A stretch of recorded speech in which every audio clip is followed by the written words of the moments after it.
হুগলিতে ব্যান্ডেলে 1560-65-তে পর্তুগিজরা এসেছিল দখল করতে এই মাটিকে।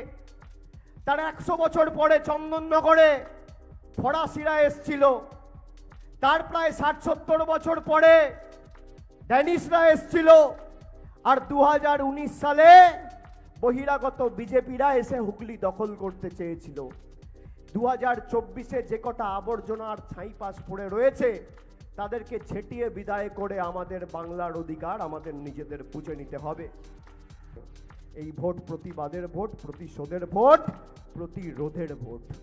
যে ভাষায় বিজেপি বোঝে তাকে সেই ভাষায় জবাব দিতে হবে।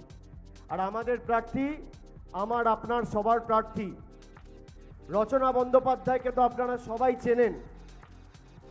দিদি নাম্বার 1 শো আপনারা সবাই দেখেন কিভাবে মহিলাদের, বিশেষ করে যারা গরিব, যারা পিছিয়ে পড়া, তাদেরকে মূল স্রোতে নিয়ে এসে তাদের জন্য সারা বছর এই শোর মাধ্যমে রচনা বন্দ্যোপাধ্যায় কাজ করে আপনারা দেখেছেন।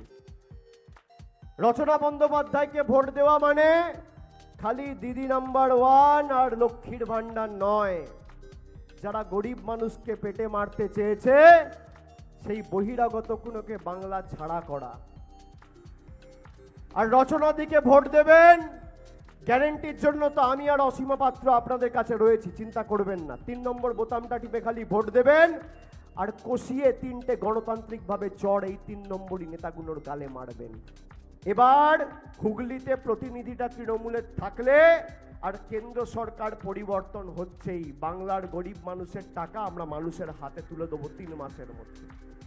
আপনি ভাবুন, কেন্দ্রে ইন্ডিয়ার সরকার আর হুগলিতে রচনা বন্দ্যোপাধ্যায় তৃণমূলের প্রতিনিধি, আর রাজ্যে মমতা বন্দ্যোপাধ্যায়, আর আপনাদের সামনে দাঁড়িয়ে ধনিয়াখালীর সার্বিক উন্নয়নের দায়িত্ব নিয়ে যাচ্ছে অভিষেক বন্দ্যোপাধ্যায়। এই 4 জন যদি থাকে, সাথে অসীমা পাত্র তো রয়েছেই,